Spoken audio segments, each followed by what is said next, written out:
अस्सलाम वालेकुम। प्यारे साथियों, जैसा कि आपको बताया गया था कि आखिरी मर्तबा सैटरडे को 7th लेक्चर में हमने एसेंट ऑफ सेप के बारे में पढ़े थे। तो मैंने आपको इन्फॉर्म किया था कि इंशाल्लाह मैं आपके लिए एक वीडियो बनाऊंगा जो विजुअल या डायग्रामेटिक वीडियो रहेंगी, जिससे आपको एसेंट ऑफ सेप, उसके बाद में थ्योरीज़ ऑफ रूट एब्जॉर्प्शन के बारे में आसानी होंगी समझने में। ठीक है, तो आज शुरू करते हैं हम एसेंट ऑफ सेप। तो एसेंट ऑफ सेप का मतलब क्या होता है? एसेंट ऑफ सेप यानी कि क्या? एक्चुअल में ये एक प्रोसेस है जिसको टर्मिनोलॉजिकली बोला गया है एसेंट ऑफ सेप। इसका मतलब होता है कि वो प्रोसेस जिसमें रूट्स जो होती है, जो जड़ें होती है, वो पानी को ज़मीन से जज़्ब करती है, यानी कि डाउनवर्ड एरिया से जज़्ब करके एब्जॉर्ब करके उसको एरियल पार्ट यानी कि जो ज़मीन के ऊपर का हिस्सा होता है, जैसे कि तना हो गया, है ना, शाखें हो गई जिसको ब्रांचेस बोलते हैं, लीफ हो गए, लीव्स, फ्लावर, रूट का काम है इन तमाम हिस्सों तक के पानी को पहुंचाना, उसको बोला जाता है एसेंट ऑफ सेप सिंपली। तो अलग अलग एक्सपेरिमेंट किए गए इस बात को साफ़ करने के लिए या इस बात को बताने के लिए कि एसेंट ऑफ सेप जो है ये ज़मीन से किस तरीके से जड़ें पानी जज़्ब करती है। तो ये जो है एक पूरा पाथवे है जिसको एक रास्ता बोला जाता, और ये रास्ता शुरू होता है कहाँ से? जड़ों के टिश्यूज़ से, जाइलम से होता हुआ ये पूरे पौधे तक पहुंचता है। ऐसा माना जाता है कि ये जो काम होता है एसेंट ऑफ सेप का, टेरेस्टेरियल प्लांट्स यानी कि जो मुंतके हार्रा में पाए जाने वाले या न्यूट्रल कंडीशन में जो पौधे ज़िंदा रहते हैं, जैसे कि खुश्की पर और पानी में यानी कि पानी के आसपास में, और जो हमारी ज़मीनें होती है, सादी ज़मीनें, वहाँ पर ये पौधे एसेंट ऑफ सेप जैसी खुसूसियत को क्या करते हैं? फॉलो करते हैं, या ये पाथवे इनमें पाया जाता है। इसके बाद अगर हम देखें कि जाइलम के अंदर कुछ टिश्यूज़ सेल्स होते हैं, जैसे कि वेसल्स होते हैं, ट्रेचिड्स होते हैं और पैरेन्काइमा होते हैं। ये काम इन्हीं का होता है कि अलग अलग तरीके से इनको ऊपर पहुंचाना।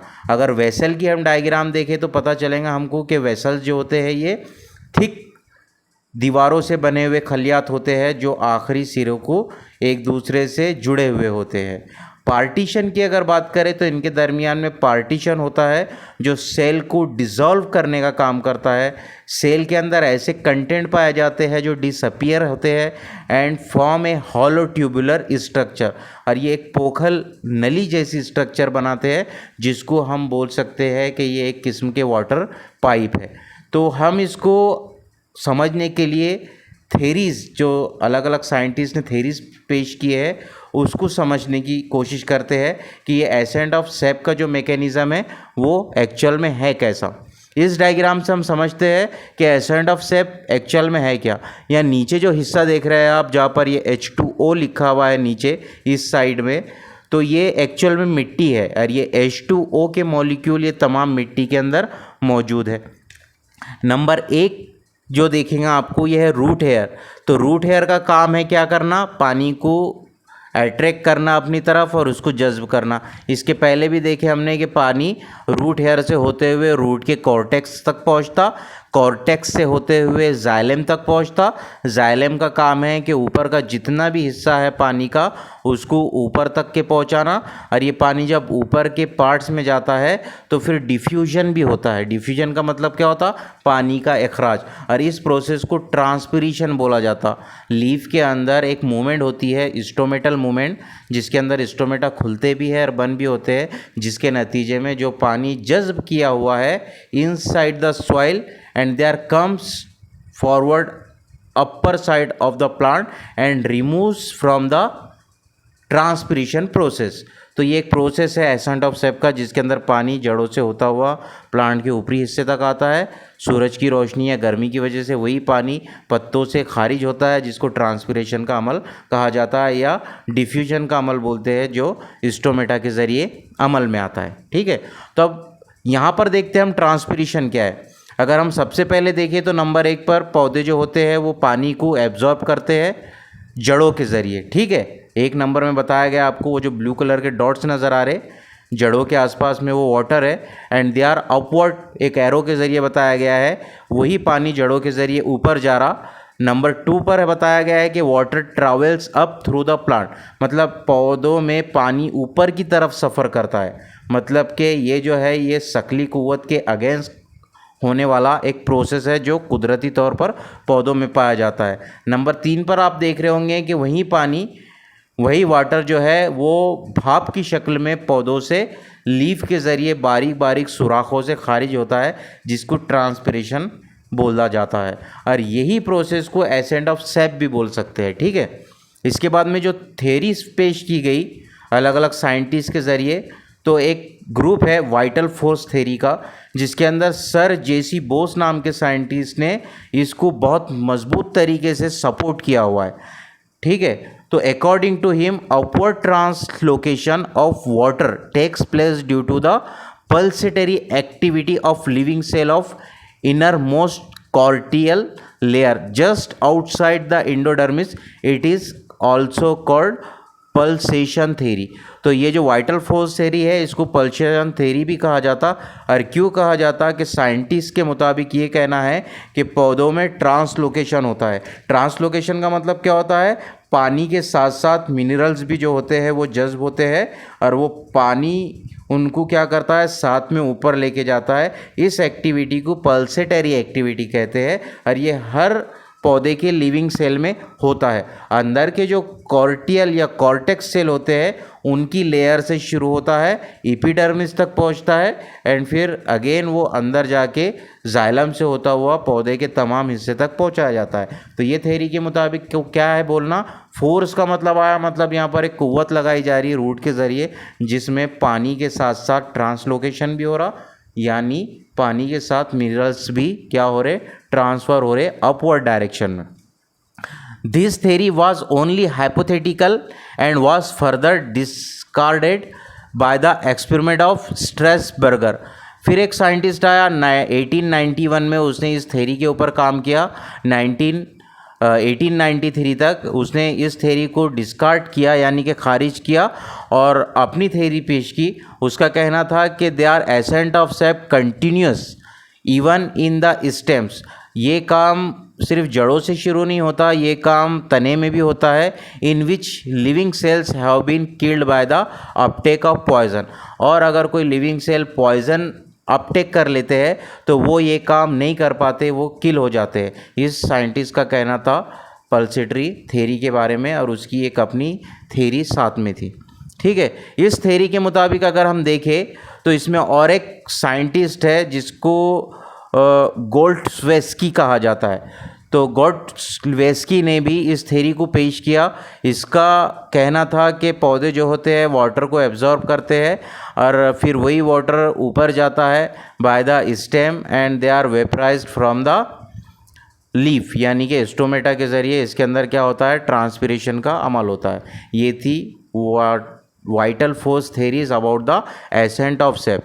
इसके बाद में एक थेरी और आई जिसको रूट प्रेशर थेरी बोला जाता। उस थेरी में हमने क्या देखे थे, फोर्स, और इस थेरी में हम क्या देख रहे, रूट प्रेशर, यानी कि वहाँ रूट में प्रेशर क्या लग रहा था, फोर्स लग रही थी। अब इन साइंटिस्ट का प्रेस्टली का मानना है, जिन्होंने इस थ्योरी को 1916 में पेश किया, कि रूट के अंदर एक दबाव बनता है, एक प्रेशर बनता है जो इस काम को करने के लिए उसको क्या करता है, मोटिवेट करता है। तो रूट के अंदर मैक्सिमम प्रेशर बनता है और आमतौर पे ये प्रेशर ज़्यादा होता है बारिश के मौसम में, इस साइंटिस्ट का कहना है। तो ट्रॉपिकल कंट्रीज़ जो होती है जहाँ पर मौसम मोतदिल होता है and during the spring in temperate the habitat, और साथ ही साथ वहाँ का टेम्परेचर और वहाँ का जो हैबिटेट है वो भी कैसा हो, मोती धुलो या स्प्रिंग समर हो। तो ऐसी सूरत हाल में पौधों की जो जड़ें हैं वो ज़्यादा प्रेशर क्रिएट करती है और पानी उसी हिसाब से प्रेशराइज्ड होकर ऊपर तक पहुँचता है। इट इज़ रिटार्डेड और become absent under condition of the starvation, low temperature drop and reduces availability of oxygen. इन साइंटिस्ट का ये भी मानना था कि ये चीज़ें कम होती है स्टारवेशन की वजह से, लो टेम्परेचर की वजह से, और अगर ऑक्सीजन की अवेलेबिलिटी कम हो तो ऐसी सूरत में भी रूट प्रेशर काम नहीं करता। इसको डायग्राम से अगर समझने की कोशिश करें हम तो आपको पता चलेगा, वो नेक्स्ट पेज में देखते हैं। इस थ्योरी के अंदर और अगर देखें मज़ीद तो root pressure develops in the xylem, जो जड़ों का दबाव होता है वो जाइलम के अंदर क्रिएट होता है, इनका मानना है, जो एक्टिव एब्जॉर्प्शन करवाता है। साथ साथ न्यूट्रिएंट्स भी सॉइल के ज़रिए पानी के साथ साथ ऊपर ले जाए जाते हैं, और ये सर्टेन हाइट तक के, यानी कि एक मखसूस हद तक के काम होता है पौधों में। But it does not seem to be ineffective force in ascent of sap due to the certain reason like low magnitude, या इसको कहेंगे आप रूट प्रेशर ऐसे वक्त में कम हो जाता है जिस एरिए का मैग्नीट्यूड, यानी कि वहाँ का जो माहौल है वो सही ना हो। तो ऐसी सूरत में ascent of shape certain level तक के काम नहीं करता, काम तो करता है लेकिन सर्टेन लेवल तक के, एक मखसूस हद तक के काम नहीं करता। इसके बाद में it is because even in the absence of root pressure the ascent of sap continue and in gymnosperm root pressure has rarely been absorb. इनका और एक मानना है कि ये तब मुमकिन है जब रूट प्रेशर सही से क्रिएट ना हो तो पानी ऊपर तक नहीं पहुंचाया जा सकता, लेकिन एसेंट ऑफ सेप में चाहे पानी कम हो या ज़्यादा हो कंटिन्यू जज्ब किया जाता है और उसको ऊपर तक के पहुंचाया जाता है। जैसे कि जिम्नोस्पर्म के बहुत सारे प्लांट हैं जिसमें रेयरली रूट प्रेशर क्रिएट होता है, वरना नॉर्मल प्रेशर से भी पानी पौधे के आखिरी हिस्से तक के पहुंचा दिया जाता है। यहाँ पर अगर आप देखेंगे रूट प्रेशर थ्योरी को डायग्रामेटिक तरीके से, तो स्टार्टिंग आपके राइट हैंड की तरफ से जो रेड सर्कल बनाया हुआ है जिस पे रूट हेयर लिखा हुआ है, वहाँ देख सकते हैं आप कि वो ब्लैक डॉट एक्चुअल में सॉइल के पार्टिकल है। सॉइल के पार्टिकल से मिनरल और वाटर को जज्ब करके उसको कॉर्टिकल सेल्स तक पहुँचाया जाता, वो कॉर्टिकल सेल्स उसको जाइलम और फ्लोएम तक पहुँचाते। उसके बाजू की शक्ल में देखेंगे आप तो वहाँ समझ में आएगा आपके कि जड़ें पानी को ऑब्जर्व कर रही है रूट हेयर के ज़रिए। रूट में एक प्रेशर बन रहा जो पानी को मूव कर रहा, जैसे कि ऐसा समझ लो कि आप एक नली में पानी भरो और उसको आपके मुंह से हवा भर के आगे लौटने की कोशिश करो, बस उसी तरीके से यहाँ पर भी प्रेशर क्रिएट होता और वो प्रेशर आखिरी हद तक पानी को तने तक और पत्तों तक पहुँचाता। बाद में पानी वो जो होता है वो ट्रांसपिरेशन के प्रोसेस के ज़रिए क्या होता है, लॉस्ट होता है। ऐसा रूट प्रेशर थ्योरी का मानना है। यहाँ पर भी देखेंगे आप, फॉर एग्जांपल आप एक पौधा लो जो गमले में लगा हुआ हो और उस पौधे के ऊपर एक कट करके तने पर एक नली लगा दो। अगर आपके लेफ़्ट साइड की डायग्राम देखेंगे आप तो उसके अंदर लिखा हुआ है बिगिनिंग एक्सपेरिमेंट। इस एक्सपेरिमेंट की शुरुआत हो रही, एक नली को उसके ऊपर लगा दो, उसके तने के ऊपर, और उसको थोड़ा कर्व करके उसको अच्छे से पैक कर दो और उसमें पानी की लेवल एक हद तक के डाल दो, ठीक है, जैसे कि बताया गया है। इसके बाद में आप देखेंगे कि जैसे जैसे वक्त गुजरेगा कुछ देर के बाद राइट साइड वाली, आपके राइट साइड वाली जो डायग्राम है उस पर देखो, at the end of experiment, मतलब बिगिनिंग हुई थी एक्सपेरिमेंट की एक वाटर लेवल पर, और जब ये एक्सपेरिमेंट ख़त्म होगा तो आपको समझ में आएगा कि वो जो वाटर का लेवल था वो ऊपर गया।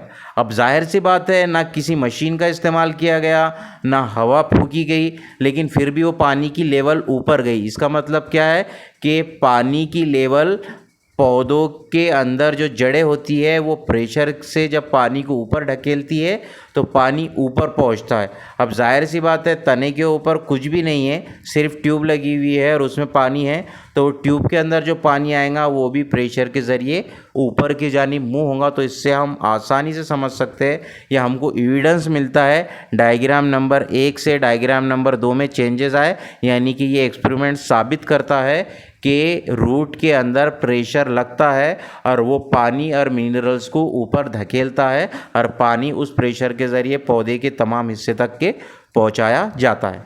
यहाँ पर भी देखेंगे आप कि वाटर, आपके लेफ़्ट साइड में जो लिखा हुआ है एरोस, 2 एरोस जो नज़र आ रहे, water enters root hairs through the osmosis.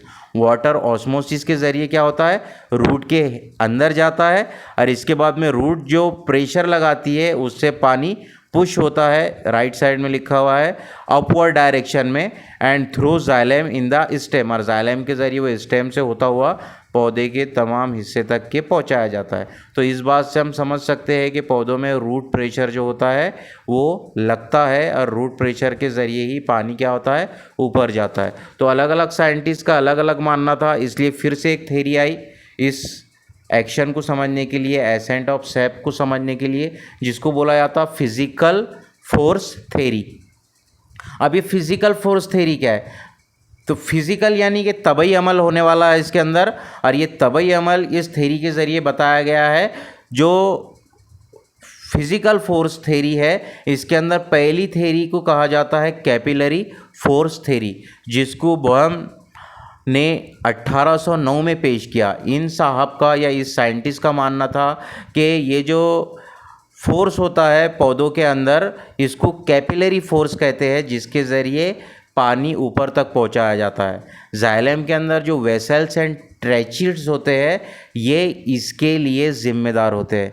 मतलब जड़ के अंदर जो जाइलम होता है और जाइलम के अंदर जो वेसल्स सेल्स और ट्रैचिड्स सेल्स पाए जाते हैं वो इस एक्शन के लिए क्या होते हैं, रिस्पॉन्सिबल होते हैं। ये मानना है बोहम का, जिन्होंने इस थ्योरी को 1809 में पेश किया। इनके मुताबिक अगर देखें हम तो जड़ें क्या करती है, पानी को जज्ब करती है, ठीक है, अपने रूट हेयर के ज़रिए, और इसको रूट प्रेशर के ज़रिए ऊपर पहुंचाया जाता है। लेकिन ये प्रेशर एक हद तक होता है, इसके आगे का काम कैपिलरिटी के ज़रिए होता है।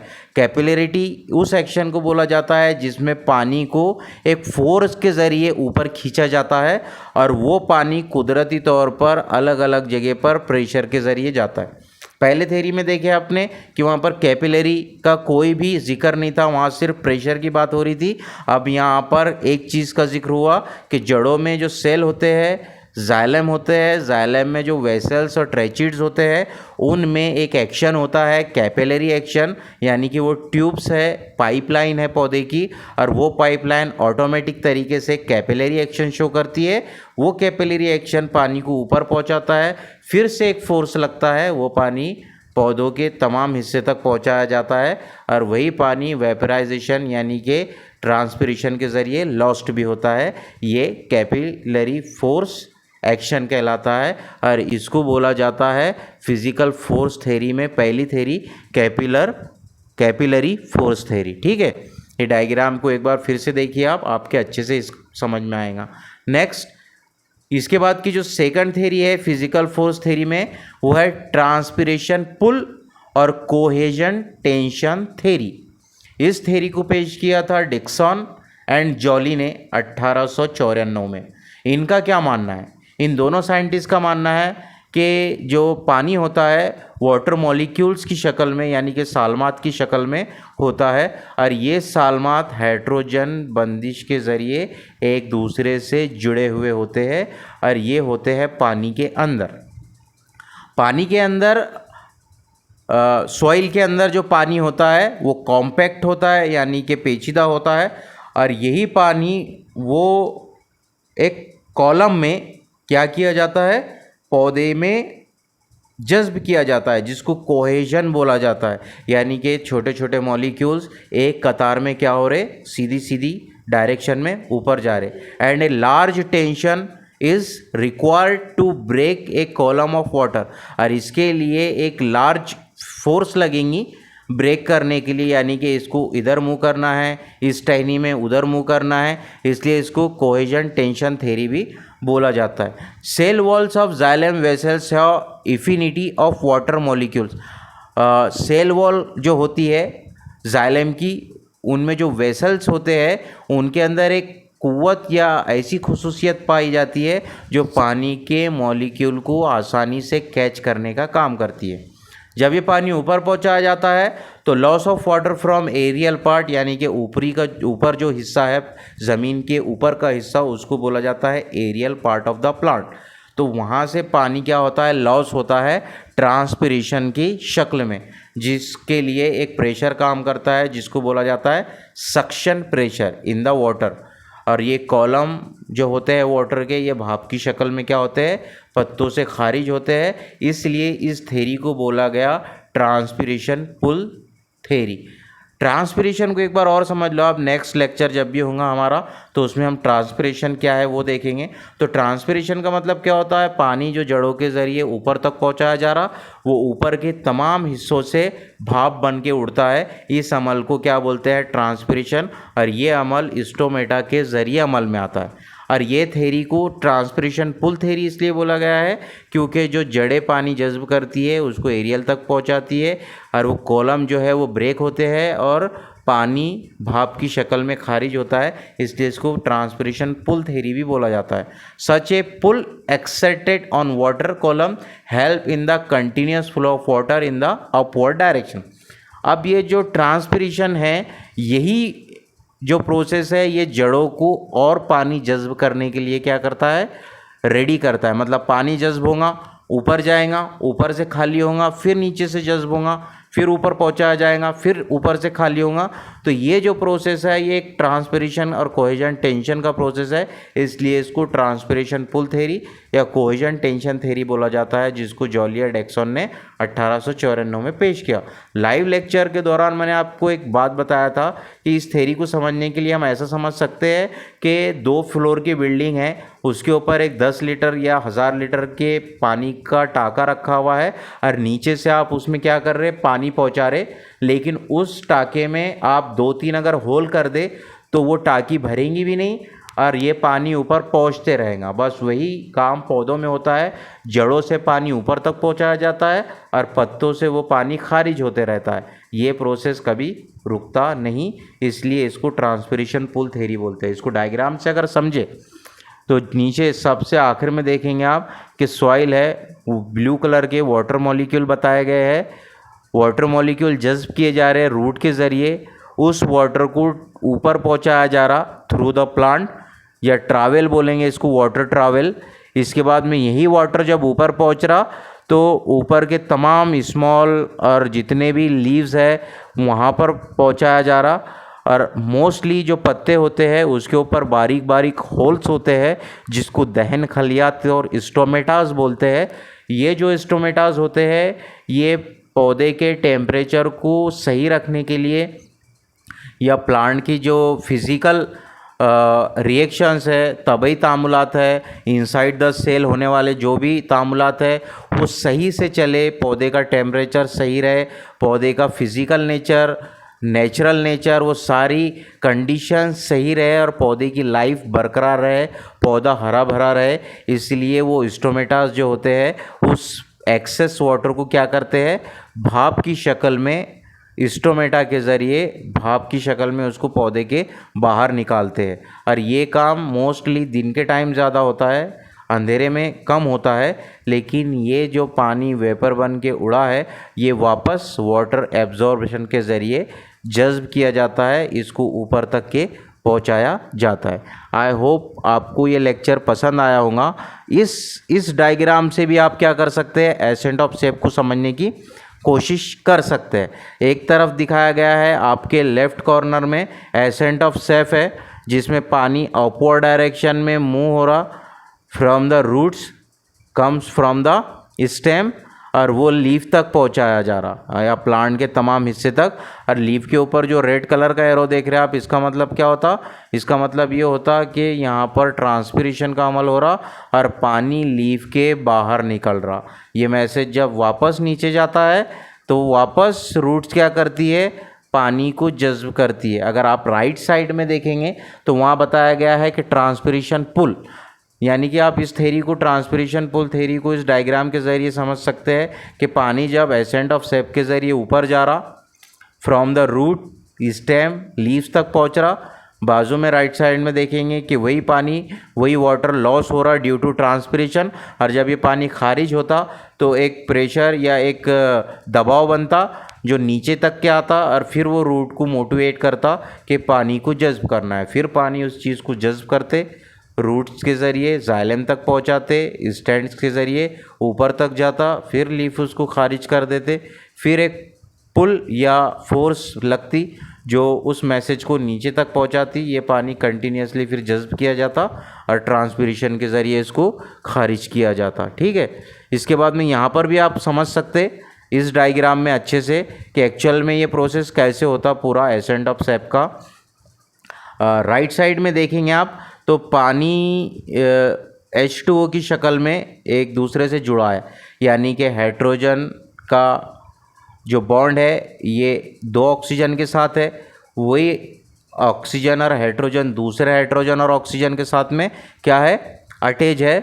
तो अंदर जो है जड़ों के अंदर जब वाटर मूव होता है ज़मीन से, यानी कि जड़ों के ज़रिए जब अंदर जाता है तो वो एक कॉलम की शक्ल में जाता है। जो वाटर के मॉलिक्यूल होते हैं एक दूसरे से जुड़े हुए होते हैं। वो एरो जो दिख रहा है आपको अंदर जाते हुए, तो एक्चुअल में वो ट्यूब बताया गया है, उसको डायजाइलम ट्यूब के जैसे काम करते हैं।